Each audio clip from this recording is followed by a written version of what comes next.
Today we will be presenting the Food Systems Countdown to 2030 initiative and its first assessment of global food systems.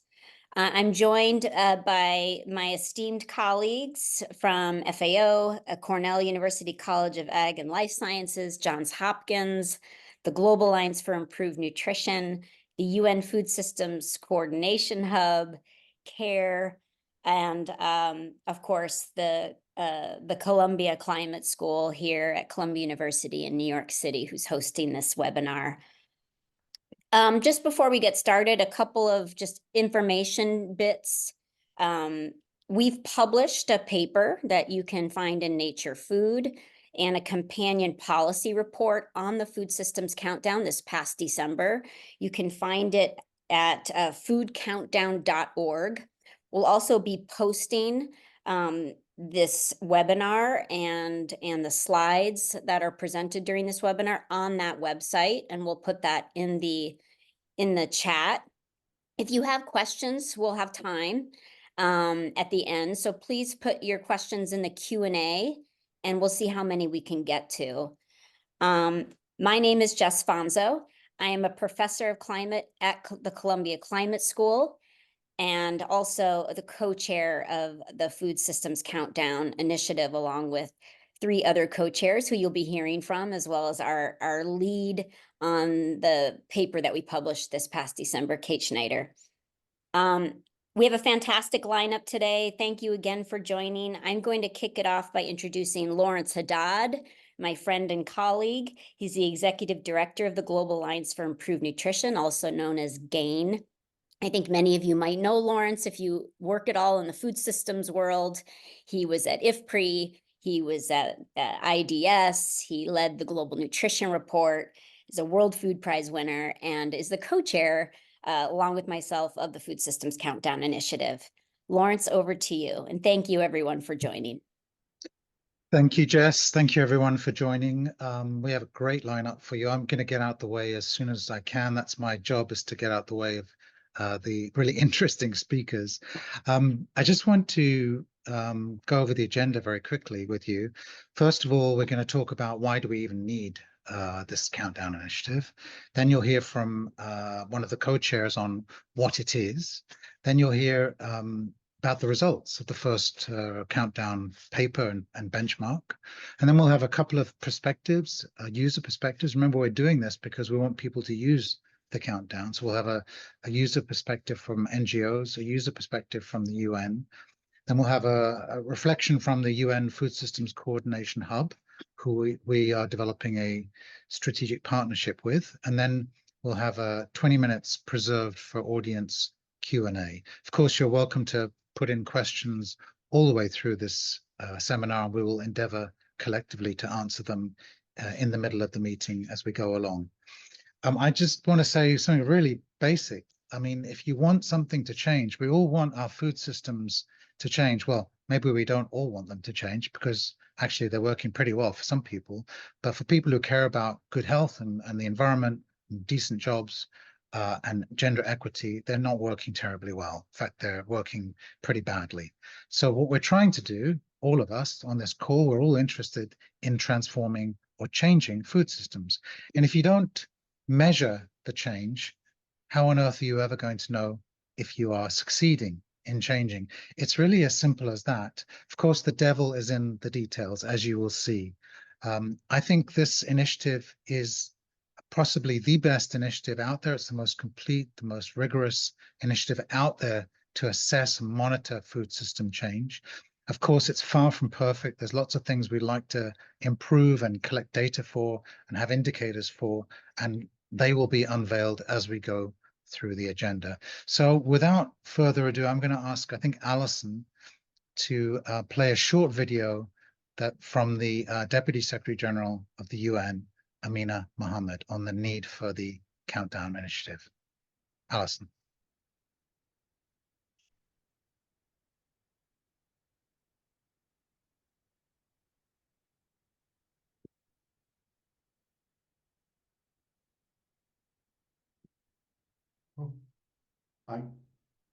Volume, please. No volume.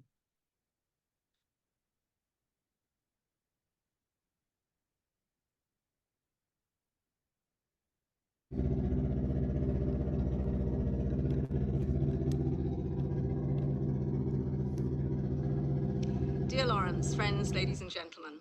At the halfway mark of the 2030 Agenda, progress against the Sustainable Development Goals is worryingly slow. We are falling behind with only 15% of our targets on track that are to be met by 2030. Unsustainable agricultural practices are exacerbating the climate crises, depleting our soils, accelerating biodiversity loss, and damaging communities. Within the 6 years that we have left, working on the key transitions across food systems, energy, digitalization, education, climate change, and the environment, to add to that decent jobs and social protection as an integrated framework for action, this is our best chance of achieving the Sustainable Development Goals. Ladies and gentlemen, transforming our food systems is key to reversing the trends that undermine our ability to achieve our collective goals of addressing poverty, improving food security and nutrition outcomes, but also tackling climate change, securing decent livelihoods, and achieving the SDGs by 2030. But we will get absolutely nowhere without knowing where we are and what our destination is. We must establish a clear direction of travel. First, we must invest in measuring progress. Thanks to the Food Systems Countdown Initiative, which emerged from the UN Food Systems Summit, we will be able to develop strong independent indicators and science-based approaches to close the data gap and track the food system transformation at the level it matters most in countries. These measurement capacities are of strategic importance for countries that are seeking to monitor implementation against their national pathways, and they will enable us to course correct and use our resources in the most effective and efficient way. And so I'm calling on all actors, both in the public and private sector, to support this initiative. Second, in partnership building, we need strong, genuine partnerships across the public and private sector, from smallholder farmers to policymakers and governments to multinational private sector entities. We need a whole of society approach to foster solutions and transform our food systems. And I'd like to commend the growing partnership between the Food Systems Countdown Initiative and the UN Food Systems Coordination Hub, which will support national food system conveners in introducing or even improving national measurement systems for food system transformation. This collaboration will also ensure a robust Secretary General report on the state of the world's food systems as we track towards the Summit of the Future in September this year and the UN Food Systems Summit +4 in 2025. Lastly, we must ensure that this data and information leads to transparent and open engagement with both the public and private sectors, especially those who hold outsized power across agriculture and food supply chains. Together, working in partnership, we can make great strides. I wish all of you every success with this seminar and look forward to hearing the feedback. Thank you.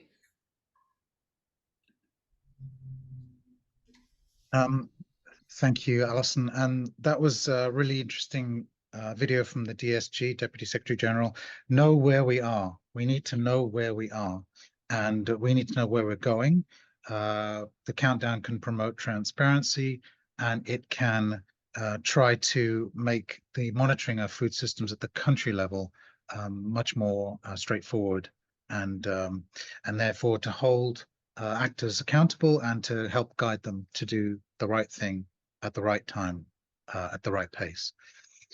Let me pass over now to Mario Herrero. Mario is a professor at Cornell University, and he is one of the co-chairs of the Food System Countdown Initiative, and he's going to spend 5 minutes telling us what is the Countdown Initiative. Over to you, Mario. Thanks, Lawrence. Let me share my slides. Yeah, well, thanks, colleagues. It's a real pleasure to be here with you on behalf of 30 institutions so far. We are a collective working on behalf of everybody interested in food systems, all the stakeholders. And we came up with the idea of the Food Systems Countdown as on the back of the UN Food Systems Summit, which focused really on the global attention on food systems. You will have also seen that the COP this year was also highlighting food systems. So this couldn't have come at a better time for the world. The Food Systems Summit focused on the tracks that you see here on the right, and what we've tried to do is to supplement what the Food Systems Summit tried to do while developing the National Food Systems Transformation Pathways. This has been really, really important for many countries and stakeholders, as you know, for the first time, we have at least an idea of how to go about creating a roadmap for transforming food systems. But what's the issue? Well, the issue is that it's great to have the roadmaps, but an essential part of this is to actually be able to monitor progress. So what we set about was to try to develop a monitoring system and trying to do it across all domains possible, going all the way from nutrition to the environment to governance. And we produced a series of 50 indicators that would comprehensively address this. We tried also to develop something that would actually create annual updates.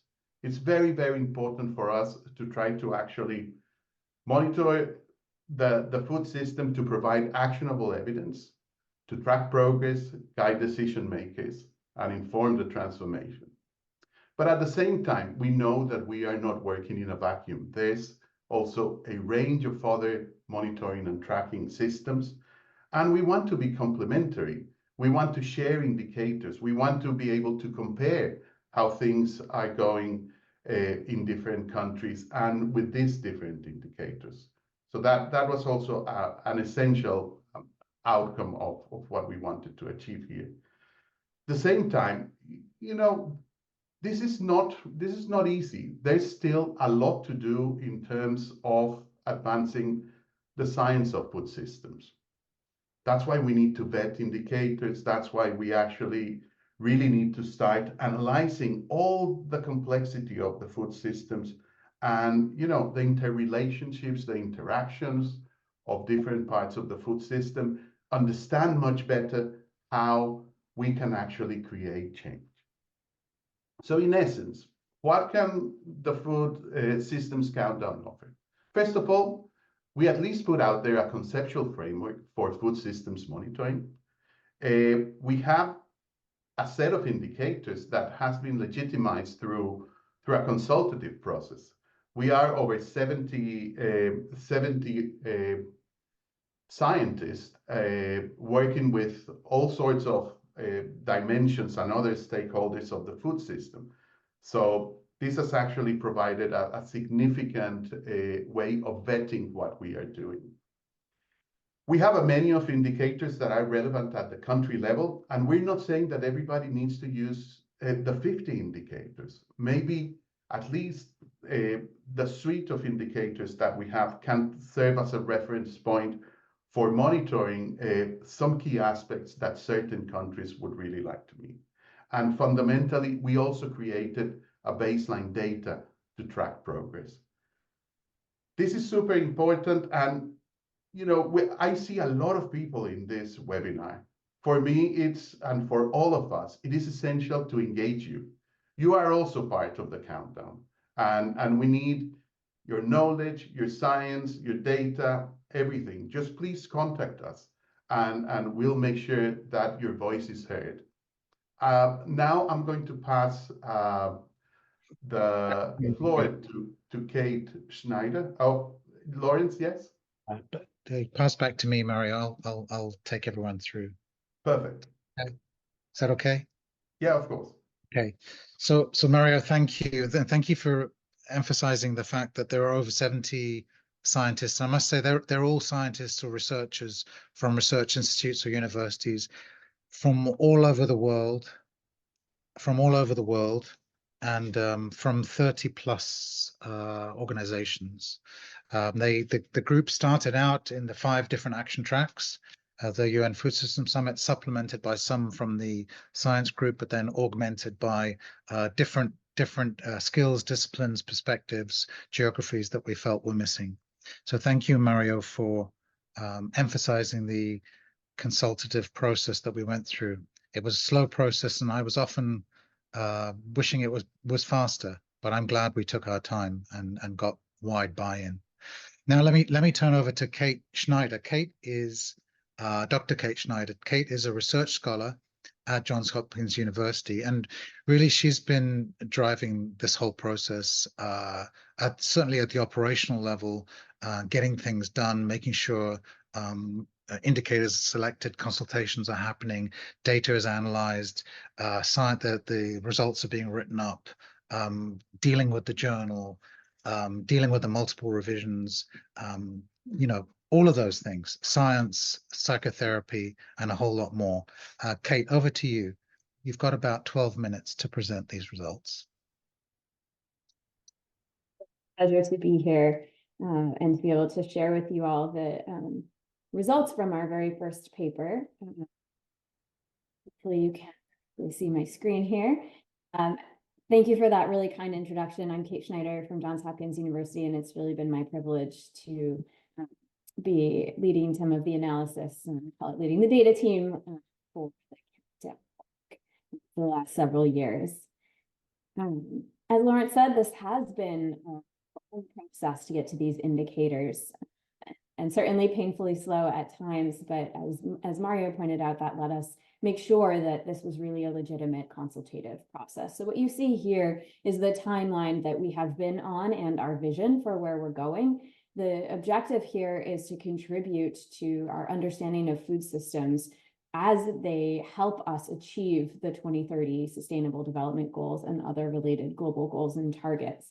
And so our vision is really about how can we put and keep food systems central to the conversation as we lead towards 2030. So where we are right now, that we have just published this state of the food systems baseline here in 2023, after a 2-year process of selecting the indicators. We started back in 2021 with an architecture. So this was the framework we set out. What are the major themes? And within each of those, what are the subcomponents that need to be monitored? So what you see here are the 5 themes that we landed on, as Mario already introduced. So we call each of these kind of largest bolded headline areas the thematic area, and the smaller subcomponents, their indicator domains, and we selected indicators within each of those domains. So you'll hear me use that vocabulary over the next couple of minutes. And so we have 3 areas that are outcomes of food systems. That's diets, nutrition, and health, environment, natural resources, and production, livelihoods, poverty, and equity. And then we have 2 cross-cutting areas, governance and resilience. And you can see here under each of those, the indicator domains that were in our original architecture. And then over those 2 years, what we have done is get to the process of picking the 50 indicators that we'll show you in a few moments. Just a little bit more about that process. It was really critical for us that this was both transparent and inclusive, but also rigorous. And so first, we went through a multi-stage process that involved a wide range of stakeholders. We're a collaboration of nearly 60 scientists from across many institutions, but we also reached out to dozens of other scientists and hundreds of policy stakeholders. We started ourselves with our own identification of a long list of indicators, everything possible that is out there that could be included in the countdown. We put that long list through an initial set of screening criteria. We said the indicators had to be feasible to be measured, to continue to be measured. They couldn't just be conceptual with no pathway to actual data.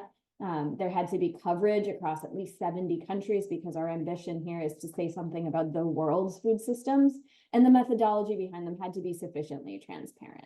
So that narrowed us down quite a bit, and we took the medium-sized list that emerged from that initial screening into the consultative process, which we sent out to dozens of other scientists via a survey, and which we engaged hundreds, over 500 policy stakeholders in regional consultations around the world.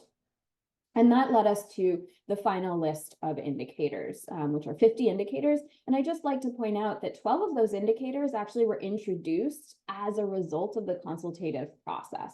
And so it wasn't just a narrowing process, but the consultation was essential in making sure that we identified gaps from our own perspective, because we are many scientists, but we're still not all the possible perspectives that could exist out there. So the consultation was essential. Just to give you a brief flavor of where we landed, what you see here is an example from the environment, natural resources, and production theme. You see all of the indicators that have been selected with a description. You can find these in this table of indicators for all of the themes in the policy report, which is at our website, and I'll have the link to that up here at the end of my slides.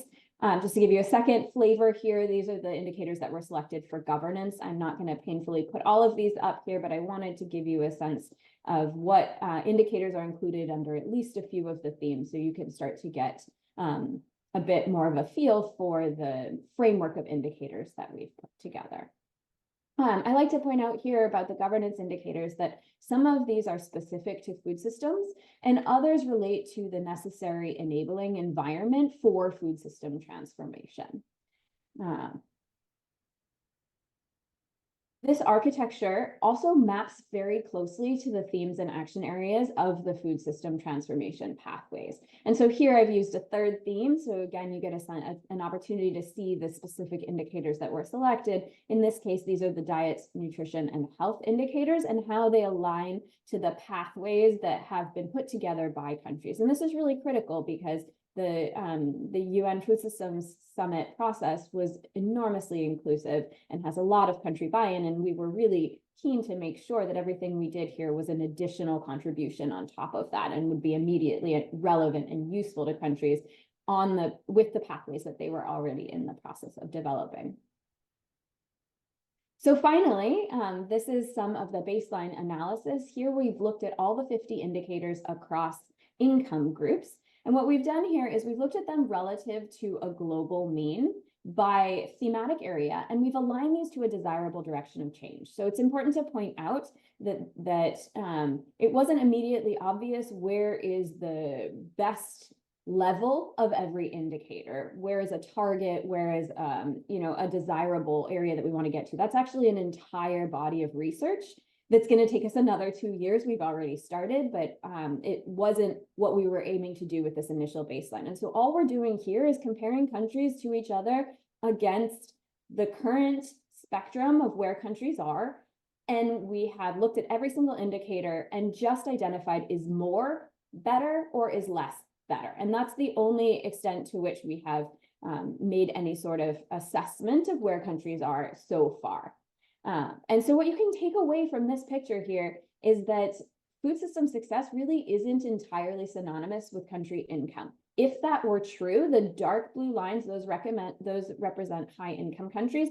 All of those would be to the right of the global mean. They would all be aligned to the right side of this figure. And you see that that's simply not the case.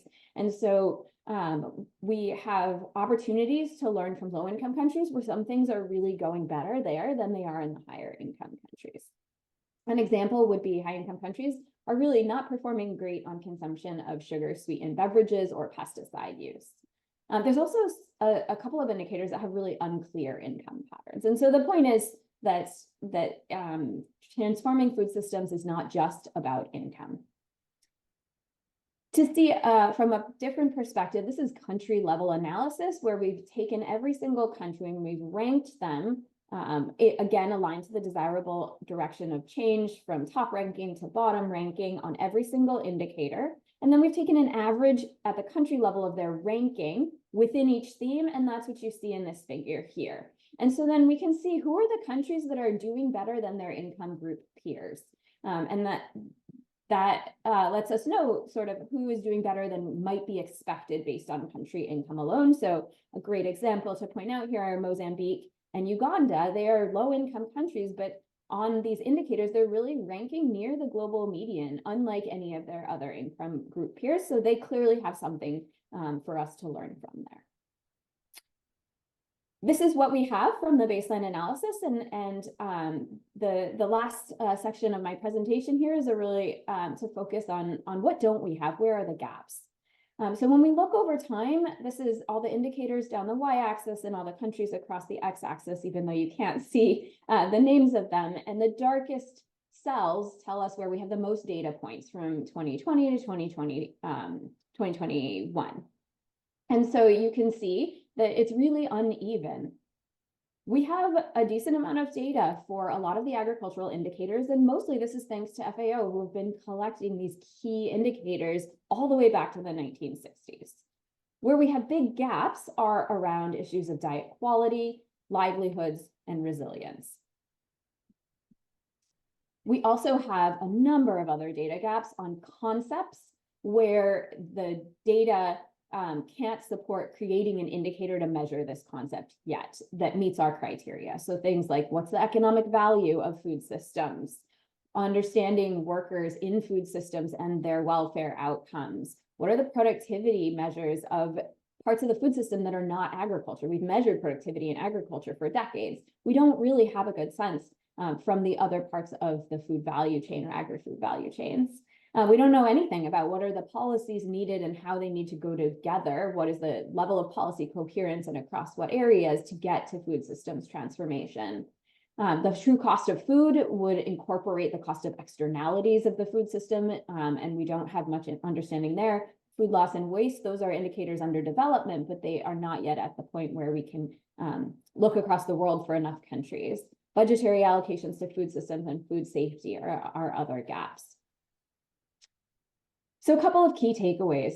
What we have learned from looking across the world's food system is that no country excels on everything. And the implication there is that we can all learn from each other. And the opportunities, especially through the Food Systems Summit and the dialogues that it convened, was the perfect catalyst to start getting those conversations going. Not all food system indicators track to income. And so we really do need dedicated monitoring and transformation agendas that are specific to food systems. What we have to offer here is an actionable, holistic set of data. So decision makers can use these to guide and prioritize their actions and monitor impacts, and also take them as a starting point to tailor things at the country level to be most relevant. And then we've also identified what are the most critical data gaps that we really have to fill in order to get a complete picture of the world's food systems. And with that, I'll conclude and say thank you. You can find us at foodcountdown.org. You can find our scientific publication and our report, and the executive summary of our report has been translated into 6 other languages that you can find all at our website. And back to you, Lawrence. Thank you very much. Thank you, Kate. We are beautifully on time. My own favorites for filling the gaps are the ones on budgetary allocations. Don't tell me what your priorities are. Show me your budgets. And the other one is around policy. If we can get policy to be changing, we know that we at least have a chance at changing some of the outcomes we're interested in, but which take a lot longer to change. So we need some more of those kind of leading indicators that tell us change is happening, even if the final indicators are not yet moving. Kate, that was really great. Thank you so much for that. And Kate, there are a couple of questions in the Q&A about the overlaps with the SDGs, and I've been telling people that you will answer those. So sorry to put you on the spot. Now, as I said earlier, we want the countdown has to be used by different groups, and one of the key groups is civil society, NGOs, and we're very lucky to have Christine Campo here from CARE. She's the Global Policy Director and the Food and Nutrition Systems, and she was a lead of Action Track 4 in the UN Food System Summit. Christine, over to you.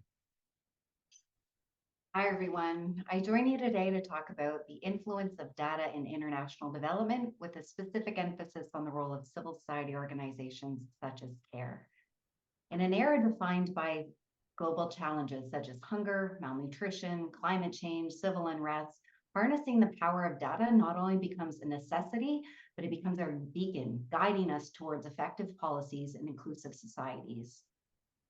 Data is more than just numbers. It's our compass. It enables us to pinpoint regions and communities most in need. Now, I have the privilege to work for CARE, which is an organization that fights against global hunger and poverty in more than 110 countries around the world.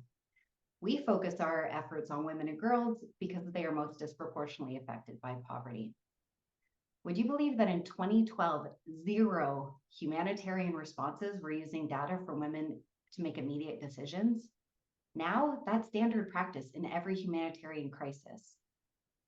By delving into the comprehensive analysis of agricultural production, food distribution, consumption patterns, as well as producer and worker rights, we gain insights that steer us towards interventions that ensure that resources are deployed where the need is paramount. However, the true power of data lies in its ability to tell compelling stories. Numbers and statistics, when woven into narratives, have the capacity to convey messages of the profound challenges faced by food insecure communities. In the hands of civil society organizations, these data-driven stories become advocacy tools that resonate with policymakers, donors, and the general public, fostering support for common interests from human rights to equitable food distribution. Data not only helps us identify the source of the problem, but empowers us policymakers, advocates, and implementers like CARE to design evidence-based programs to address the challenges. And by scrutinizing trends over time, CARE identifies successful interventions that can be replicated in similar contexts.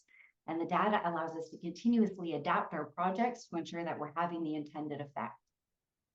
This approach ensures that strategies are not only effective, but also adaptive, aligning with the dynamic nature of food systems and societal needs. Civil societies also acts as our global conscience, the watchful eye, the amplifier of community voice. So by engaging with data, organizations like mine can provide an independent and critical perspective on the effectiveness of policies and intervention.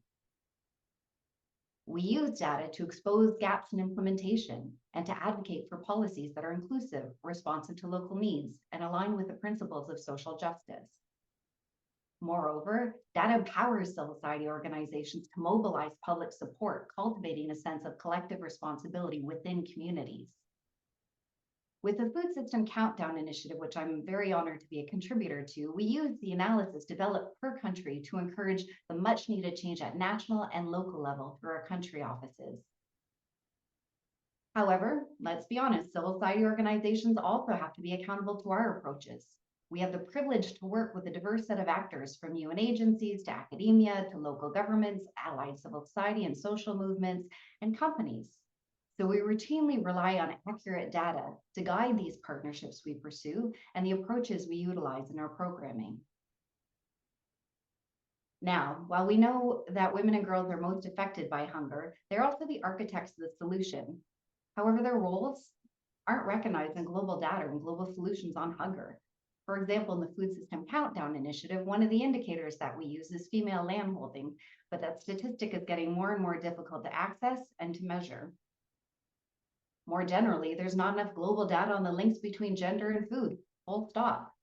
Of all the major data sets in the world, only the SDGs provides a platform to look at sex disaggregated data around food systems and agriculture production. And even those data sets don't allow us to look at the differences between boys and girls under the age of 15. If women and girls aren't counted, we're not considered. But this is a problem we can solve for. For example, at CARE, we've created rapid gender analysis, which allows women in crisis situations to lift up their voices and concerns. And we use that data from women to change the way that we do our humanitarian response. Another example in 2020 is the Women Respond Project, where we asked women what they were experiencing during COVID-19. And their answers changed the way that CARE responded throughout the crisis, because we listened to what women told us what worked.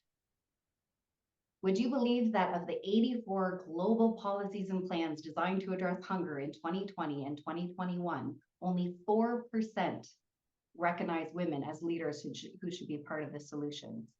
39% overlooked women entirely. These data gaps are translated into real gaps in policy response. And as a result, global solutions are not keeping pace with the magnitude of the problem, because we continue to overlook the importance of gender equality. And the same can be said for producers, workers, and the many, many others who keep our food systems working. So let us embrace the full power of data, acknowledging its role as a catalyst for change. And let's superimpose the human impact story, the experience, the guidance that we're receiving from our communities with that data to get a full picture of how societies are responding and evolving. By bundling the quantitative and the qualitative data, we're able to provide that much needed full picture to develop comprehensive solutions. We also need more and consistent disaggregated data to shed light on the inequalities so that they can be meaningfully addressed. Only then can we truly build equitable food systems that benefit all. Thank you for your time and interest. Thank you, Christine. And thank you for reminding us that behind every number is a complex set of stories involving human beings, often human beings in distress. And for those of us collecting and using the numbers, we often forget that and cannot really experience it either. So thanks for that. And thank you for also focusing us in on gender equity issues. And I think you've given us some really good feedback and good input on how to make the indicators as gender disaggregated as possible. And several of them are, especially the diet ones. But I know we can count on you, Christine, to keep us focused on disaggregation, not just by gender, but by other dimensions. So thank you. Another user group is the UN. There have already been questions about how do these indicators map into the SDGs. Piero, we have Piero Conforti. Piero is the Deputy Director in the Statistics Division at FAO and a key contributor to this work. Piero, over to you. Many thanks, Lawrence. Many thanks to everyone, the participants. It's a great honor and pleasure to be here. A user's perspective from the UN. Now, this is a very interesting initiative that is in a way consistent with a more general change of mindsets that we have been going through and we are still going through in this period, essentially moving away from a sectoral perspective in which we consider here agriculture, here food security, here fisheries, here forestry, and make an effort to think of all this as one holistic concept of agri-food system in which everything is related. This is what the Food System Countdown Initiative is helping us doing through the provision of data on different dimensions that, of course, are deeply interrelated.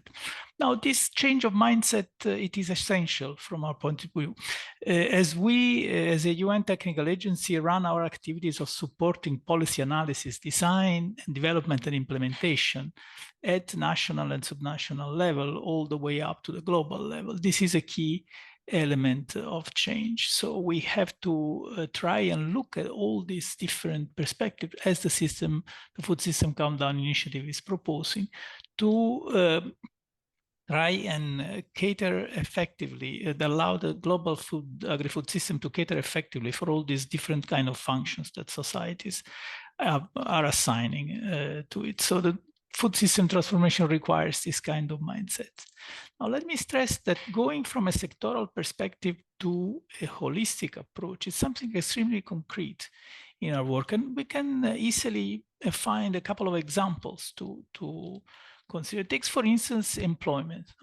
So traditionally, we were focusing on employment in agriculture, in terms of the opportunities for generating employment in agriculture, for generating high quality employment, for looking at what are the bottlenecks and the obstacles that prevent agriculture to supply enough of high quality job. Of course, if we don't consider the wider system of activities that agriculture is integrated into, we might be missing actually key elements of the picture that doesn't allow us to effectively suggest how to generate employment in this context. We may see that bottlenecks sometimes may be outside of the sector or may be related to the sector in a way that has to do with the use and the way the products of agriculture are integrated with the rest of the supply chain.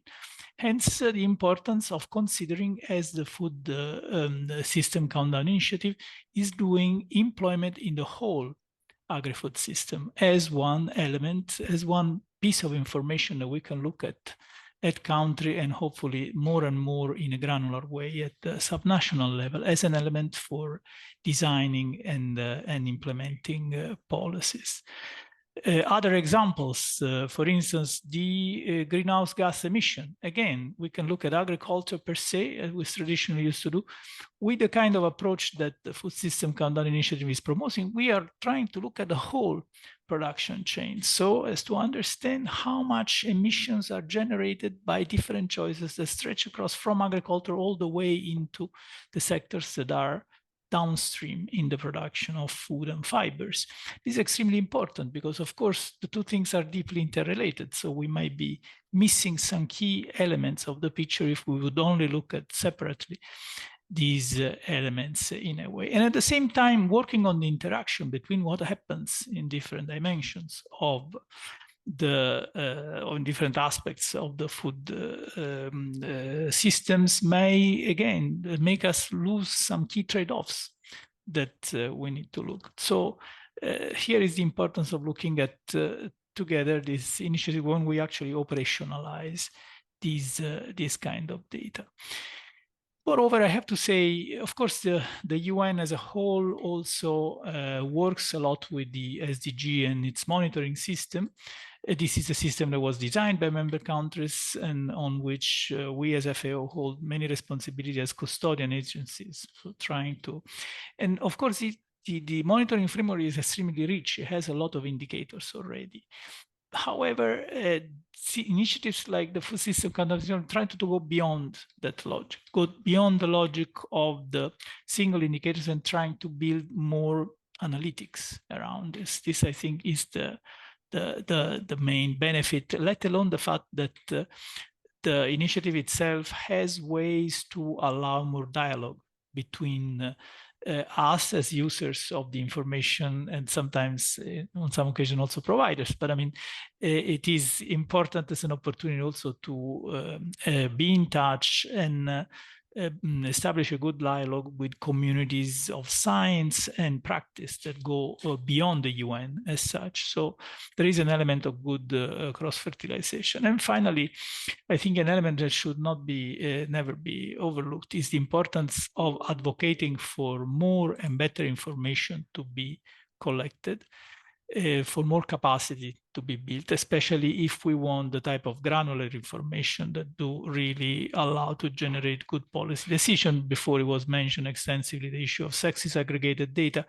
We are striving to get not only those kind of disaggregations, but even more disaggregations in terms of space, in terms of different types of communities and human beings that we ultimately want the agri-food system to be able to cater in different domains. I think I'll leave it there. Thank you.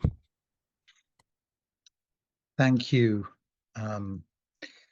Thank you, Piero. I think it was really interesting the points you made about the trade-offs between the different indicators and the fact that we need to make different data sets kind of complementary and not competing. And I think it's really key for us to have FAO as a partner for that reason and for many others. So thank you for your comments. Jose, I think we are now at the end of, oh no, Sylvia, sorry, Sylvia, how could I forget you? And we're right on time as well. In her video, Amina Mohammed, the DSG, mentioned the emerging strategic partnership with the UN Food System Coordination Hub.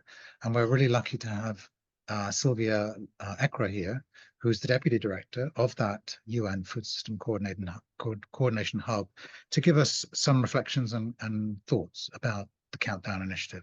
Over to you, Sylvia. Thank you very much, Lawrence, and really delighted to be here. And I would like to thank you and your two other co-chairs of the Countdown Initiative for picking up that part of the unfinished business of the summit. I think this is a really critical piece. I'd like to highlight very quickly 5 points that I heard from the speakers before me, and I think are really important, and then I'd say a few words about this strategic partnership between the initiative and the hub that you just mentioned. I think first point is really the need. It is clear without any doubt that this is a critical need at the country level. In all our engagements with national conveners, they keep telling us that they have this gap in terms of data, in terms of information that can orient and guide action, in terms of understanding what to prioritize, what are the interactions between the different elements of the agenda, and also how to monitor progress. So from the Secretary General report that we issued ahead of the stock-taking moment last July, we know that at least 63% of countries have the ambition to introduce or to improve information management systems in relation to food systems transformation and to the implementation of their national pathways. So really, this is the right moment for us to lend this initiative at the country level and support national conveners in their efforts to implement the national pathways. The second point that I want to mention, and we've heard it many times before from Mario, but also from Piero, is the complementarity with the SDGs monitoring frameworks. It's really important that as we socialize the Countdown initiative at the country level, it is really clear for national conveners, for decision makers and other practitioners that this is not operating in silo from the Agenda 2030, but that it is complementary because, as Piero was saying before, it goes deeper in aspects of food systems transformation. And I think we're not forgetting, as the DSG said in the video that we saw before, that food systems transformation is one of the 6 key transitions to advance and accelerate the implementation of all the SDGs. So complementarity is very important. The third element is about the systems approach that is extremely difficult for countries to introduce. We know that we have sectorial architectures in countries, including for monitoring and evaluation and monitoring progress. And really, with the Countdown initiative, what we are showing is what it can look like. How do we make sure that we are looking at all the subsets of indicators?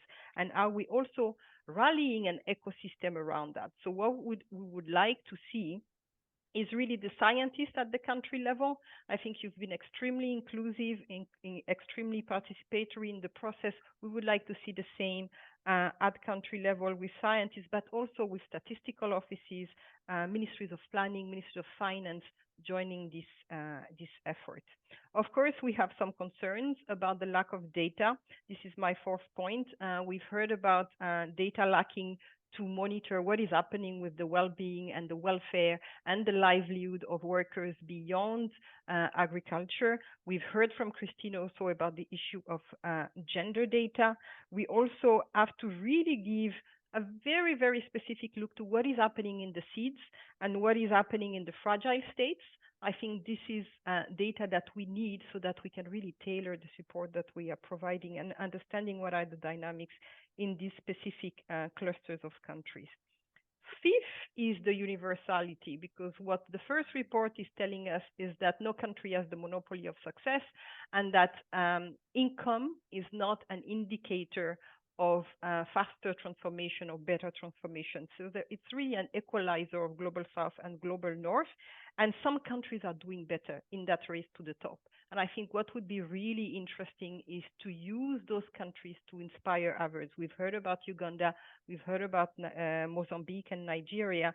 And how do we make sure that those front runners can inspire countries that are similarly situated and that are not necessarily as advanced as they are in their transformation efforts? So the partnership with the hub between the Countdown 2030 initiative and the hub is really to further socialize the Countdown 2030, including at the country level with the national conveners, but with also other actors, to make sure that there is, first of all, the information out there that there is a system that they can get inspiration from. We are looking at flexibility. The point is really not to impose the full set of indicators on countries, but to give them a sense and a flavor of what a holistic monitoring framework looks like. I think there is a lot of demand for technical assistance in that area. So we're also looking at, through our strategic partnership, to be creating an alliance of actors and partners who can respond in a timely manner to those requests for technical assistance. We would love to partner to pilot Countdown 2030 at the country level in more countries and learn from that. And finally, making sure that through having harmonized data, as well as a baseline, we can have an even stronger Secretary General's report ahead of the UNFSS +4 in 2025. So with that, Lawrence, I'm giving the floor back to you. Happy to take questions, if any. Over.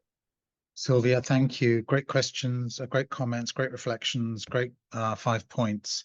I especially picked up on the Ministry of Planning and Finance. We've got to somehow socialize this idea with them and ministries of statistics. I like the fact you reminded us no country, as the 50 indicators suggest, no country has figured this out in every domain. Every country, every region has its own strengths and weaknesses, but that means they can all learn from each other. And I think would be really good to begin to do some more analysis on the data. And of course, anyone can do this analysis because all these data are available for anyone to use. Be really good to start looking at which countries seem to be doing better across the profile of 50 indicators than others. Quite a few questions in the Q&A about is this indicator included or is that indicator included? Just before I hand it over to Jose, just want to say, we thought the food system dashboard, for example, has over 300 indicators in it. But to get a manageable set of indicators, certainly at the global level, we thought 50 felt like a just about manageable set when you look at the 5 different domains. Many of the indicators I personally thought were very important to be in there didn't get in there, but that's what happens when you have an inclusive participatory process where the consensus emerges. But having said that, I no doubt some of these indicators, as we use them, will think, oh, that's not useful, and the users will think that's not useful, and some of them will drop out, and some new indicators will move in. The country countdowns, if they get started, then of course the countries can do whatever they want. They don't have to use the conceptual framework. They don't have to use the indicators we've identified. But hopefully the global countdown initiative will be an inspiration to them to say that you can get a set of 50 or 40 or 60 indicators that work for you at the country level and can be can be disaggregated at the subnational level, and it can be an inspiration, not a blueprint. But Jose, I'm going to now pass it over to you. We're 1 minute ahead of time. Jose is Jose Rosero Moncayo is Chief Statistician and the Director of the Statistics Division at FAO and one of the FSCI co-chairs. Jose, over to you. Thank you, Lawrence, and good afternoon and good morning to you all. I'm very happy to be here, and I have this difficult task to manage the Q&A. So first, thank you very much for your participation. We have over 100 questions that have been posted in the Q&A, so that shows the level of interest that exists on this. My colleagues have been able to answer 68 of them, but there are many there open. I guess that my colleagues will be still busy trying to answer some of them. But in any case, let me use some of the ones that have been posted in order to try to organize this Q&A. And of course, at the moment that I will be doing the questions, I will invite all the panelists that are here, including my co-chairs, to participate in answering these questions. I have grouped the questions in many areas, okay, because I guess that all of them have different type of common denominators. And one set of questions that were different, many, but they were around the topic of the relationship with SDGs, okay? We have said basically, and my colleagues that preceded me were strengthening the point of the complementarities between what we have in the Food System Countdown Initiative and the SDG indicator framework. But there is a specific question that talks about this comprehensive review of the Sustainable Development Goal indicators that are happening. It will start, the process starts in 2024, but will be endorsed by the UN Statistical Commission in 2025. So there will be a review of the 234 SDG indicators. So the question is if there is any need, okay, or any kind of room of possibility to review to take the advantage of the review of the SDG indicators, already trying to include some indicators that are related to food systems transformation. So I would like to have reflections on that. So let me see who wants to address that question. So I don't know if Piero, Jessica, Kate, do you want to give some thinking on that? I think Kate could address that question, being that she's done a bit of analysis comparing the FSCI indicators to the SDGs and how that could be better aligned. Go ahead, Kate. Well, I'll just offer like a couple of reflections. We looked at the SDG indicators, and many of them are pieces of what you need to understand food systems, but there were just big gaps that we kind of had to fill in. And so we have 6 SDG indicators that are in our framework. And we have kind of looked at an alignment with the rest of the SDG indicators. I think the challenge is that taking a food systems perspective wasn't really part of the conversation at the time the SDGs were developed. And so even though we need food systems change to achieve all of the SDGs, there's sort of an implicit theory of change that those of us, all of you who are familiar with food systems, can kind of see the links, but they weren't explicit in the indicators. And so I think that's where our framework can be really helpful to fill in those gaps of what are the things that make food systems achieve their contribution to get to the goals and to the indicators that we can see in the SDG outcomes that we're hoping to achieve. I don't know if others want to add to that. If I can add to that very briefly, at the end of the day, let's say, again, I do agree very much with the fact that at the time, the discourse about switching from agriculture as a sector to a more system-wide approach was less perhaps brought to the attention of the member countries that they developed the monitoring framework with the support from our side. But basically, if you look at agriculture in the SDGs and the related sector, you have something on sustainability, you have something on the smallholder, you have the whole food security issue, you have the issue of food loss and waste. But these are kind of islands, again, as it was mentioned. No?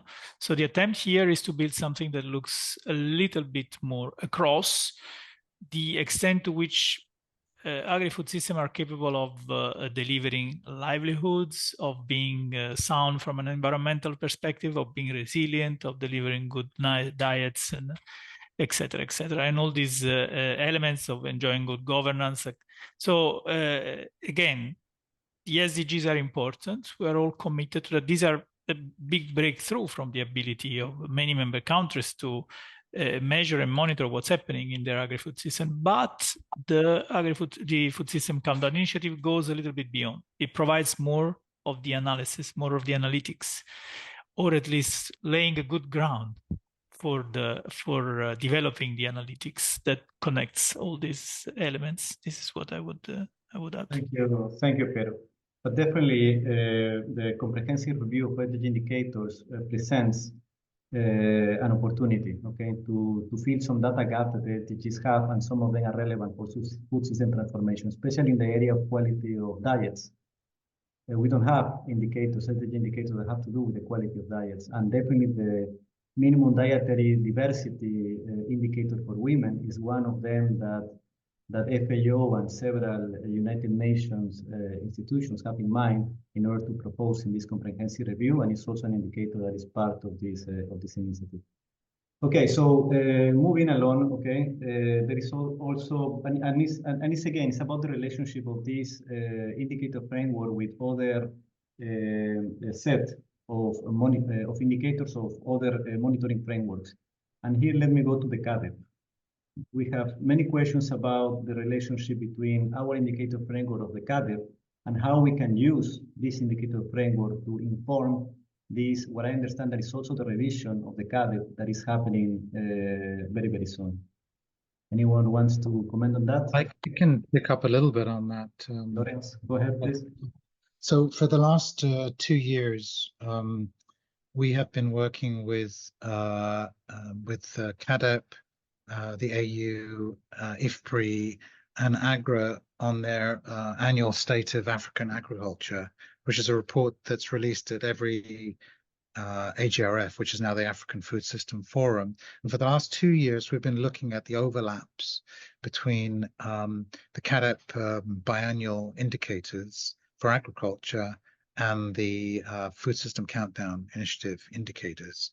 And there's quite a bit of overlap. Obviously, CAADP is about agricultural transformation, and food system transformation is not the same exactly as agricultural transformation. There is an overlap, of course, but food systems go way beyond agriculture, and they go way beyond hunger and poverty and income as outcomes. I think the challenge really is more of a political one than anything else, and I think it's going to be require quite a bit of diplomacy and quite a bit of socialization and quite a bit of a country-driven change to see a greater convergence between these two. But I understand CAADP leadership and the AU really want to move into the food system space, and they really want the CAADP indicators to better reflect food systems. But as this audience knows, every indicator has its fan club, and it's very difficult to drop an indicator.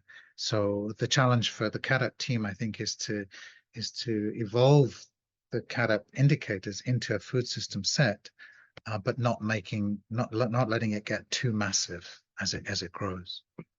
Back to you, Jose. Thank you, Lawrence. And let's move on. Now, there is another block of questions that have to do with data gaps. Okay, so let me try to summarize those questions in at least two. Okay, so, and I will say the two of them at the same time.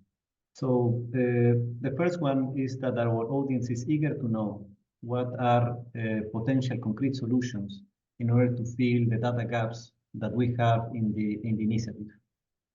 And the second is also the curiosity of our audience of what is the scope of using artificial intelligence for filling some of these critical data gaps. Maybe I could start us out and get some additional. I mean, Jose and Pierre, you obviously can talk a lot about, we could have whole seminars on data gaps, and Mario and others. I think there's kind of 3 levels of data gaps that we faced in the countdown, and I think many of us in research face. One is this disaggregation, whether it's a disaggregation of rural, peri-urban, urban, disaggregation of peoples that are impacted by food systems, or disaggregation of data subnationally in countries, and I saw a few questions around that. And in the countdown, that becomes a challenge because we're trying to find indicators where many countries have that data.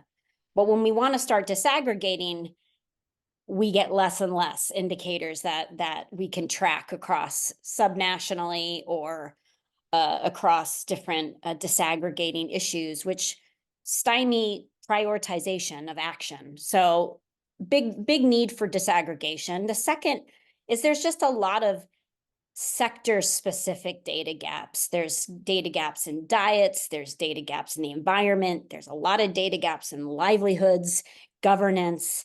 You'll see many of the governance indicators are not food related, some are not at all, but are proxies or drivers of potentially looking at the behaviors and policies of food systems. And I would say the third call and data gap need is this idea of better technology. That could be AI and machine learning. That could be more real-time data, crowdsourced data. Our reaction time to intervene and act on food systems is difficult because some of the data is quite outdated. So we don't have a lot of very near or real-time data to be able to really understand what's happening with food systems if they get hit by a shock, et cetera. So those are really kind of the 3 areas, this disaggregation piece, just not enough data in certain sectors and disciplines, and then the inability to use some of the technology that's coming online now to be able to take more action on food systems in real time. I don't know if others want to contribute. Mario, go ahead. I see, Mario. Go ahead. Yeah, just very briefly, you know, we need to bring the food systems and the ag data to the 21st century. You know, other sectors are very effectively using AI to actually automatize many of the processes and gather information not necessarily from the usual suspects, but from a range of other sources that are available through, you know, that we might not know about. I think that the algorithms have actually matured enough so that we can actually use these platforms much more effectively to fill in data gaps, to do analysis, and to actually increase the response time, as Jess said. You know, on the issue of subnational data, I think that what we have is so patchy, but we have countries that have at least some good information. We really need to build the case of why we need this information so that we can actually start working with the necessary agencies to be able to collect data at subnational level. We've done a lot trying to do, you know, yields and productivity, and as a result, we can compute greenhouse gas emissions and water footprints and the rest, but that's all biophysical and doesn't include fundamental aspects of the food system. So if we could actually do the same for nutrition, for governance, and for the other elements, you know, we would really start looking at patterns and really be able to prioritize certain regions where we actually need to deploy more resources than in others. So, you know, this is actually the start, but this is actually something that we need to go for. Thank you, Mario. And definitely on this topic, we could talk a lot and spend like an hour on here, but we need to move on. We have many Could I give questions. one example, Jose, before we move on? Sure, okay, very quickly, please. I think a really great example of recently filled data gaps are the Global Diet Quality Project indicators, which GAIN has been in the lead collecting around the world through the Gallup World Poll, and it's feasible, it's light touch, and it's something that could actually be done for the whole world, and we can actually finally for the first time get a picture of what people eat around the world. It was collected for 41 countries and is included in our indicators and in our baseline data set for those countries, but more countries are coming online with every year, and so each of our next reports and their own reports will have more data. And I think that's a really great example of taking a high priority issue and filling the data gap in the lowest cost way possible. And I think that is a great set of lessons to learn for filling the rest of these data gaps going forward. Thank you, Kate. Okay, another set of questions have to do with the use of these indicators, the way that they can be used. So let me read two of them, okay? And of course, then I will open for responses. The first one have to do with how well we can use this type of indicators behind the Food System Countdown Initiative for local level research, okay? And especially how we can create country profiles and going beyond country profiles in order to advise for food system transformation in a more local way. A second one is a provocative one. I will call it a provocative one. And they are basically hinting, our audience is hinting to the possibility to measure food systems at the household level, at individual or household level. How basically we can go toward that type of direction, going from national level to local level, and from local level to household level and individual level. Floor is yours. Who wants to address that one? I'll have a go if no one else wants to, but what do you think, Jose? Anyone else? Go ahead, Lawrence, go ahead. for it. Okay, so on the local level one, you know, a lot of questions about country countdowns and subnational countdowns, and I again in the chat box, my own view is, you know, the country countdowns don't have to look like the global countdown. They should be hopefully inspired, informed, and guided, but the indicators, the number, the span, the specifics have to be relevant for the people who are making decisions about resource allocation. At the subnational level, there are now 8 subnational food system dashboards that in some of the country, and they're for big countries, Nigeria, Indonesia. I know those 2 are complete. India is in process. Kenya is in process. Pakistan is complete. There are a number. Bangladesh is in process. There are some big countries that are developing subnational dashboards, and I think they are all set up really to say, okay, a subset of these indicators will be our countdown, or whatever you want to call it. They'll be our way of monitoring food system transformation in our country. Whether this makes sense at the household level, it's a really good question. I hadn't thought about it. I mean, it sounds like a topic of multiple masters and PhD dissertations. Save the Children had maybe still do have a food economy model that works at the household level. I would imagine this could be adapted for food systems. In many ways, households are, of course, implicitly de facto. They have a food system. They have a food system frame. They don't need to have conceptual models in their heads to make sure that the way they buy, dispose, use food is healthy and environmentally sustainable. They just do it. So I think it could be really interesting to look at it at the household level. Back to you, Jose. Thank you, Lawrence. I'm mindful at the time, but even then I would like to go with 2 additional questions. Probably that, I mean, Christine, you raise your hand. Do you want to? Yeah, I was just going to jump in on the Food System Countdown Initiative and how, again, it is used. When we started thinking about what this could look like, a report that I refer to often that many of the people on this call helped champion was the Global Nutrition Report, and how these annual reports really help advocates, and because we can really push governments at all levels to have the change necessary. We can compare them to each other. We can have different scorecards. It's an excellent tool for us.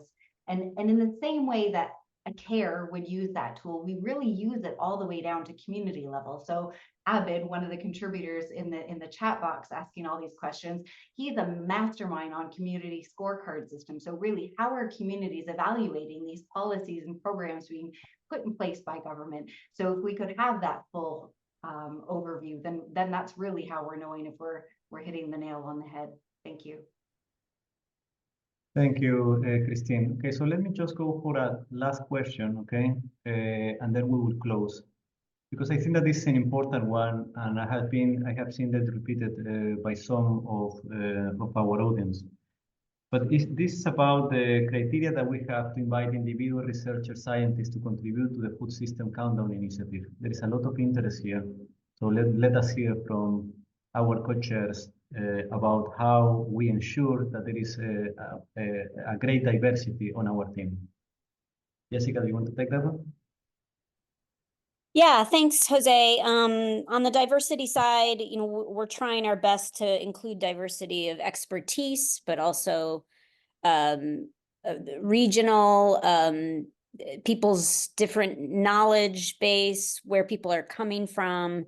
But we're really, we hope to expand a bit the collaborative nature of the countdown. We're bringing in more collaborators, but also doing a bit more reaching out to make sure we capture some of these other knowledge bases that people have. I think we represent almost every region in the world, if not every region. Yeah,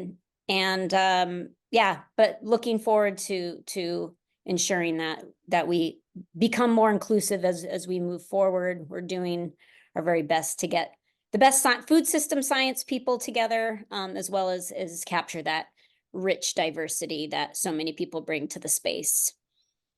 And please do look out for our papers next year. We'll do an annual paper of the monitoring of the global food systems, as well as we'll have a paper next year looking at synergies and trade-offs, so interactions between these indicators, and the year after looking more at the performance of food systems and how well they're doing in a very cantankerous world that we're living in. So keep a lookout for these publications each year as we move forward. Thank you. Thank you very much, Jessica. And of course, every kind of feedback that you can give to us in any kind of way that you can imagine is always important for us to keep improving what we have as the Food System Countdown Initiative. With this, and on behalf of my colleagues here as panelists, I would like to close this event. But of course, closing by saying that at the end, what we wanted to do with this initiative is to inspire. We wanted to inspire countries in order to develop their own national systems to monitor food systems transformation. We wanted to inspire the community at large to think about the idea that monitoring food system transformation is actually possible, that can be done with data that is already available. And of course, we want as well to make everybody to believe that it's actually possible to transform our food systems. So with that, thank you very much for your participation, for your attention. Thank you for all the panelists that have participated. And of course, thank you all of you for giving the time to be part of this webinar. Thank you and see you the next time. Thanks, everyone. Thank you. Thanks, everyone. Thanks for joining.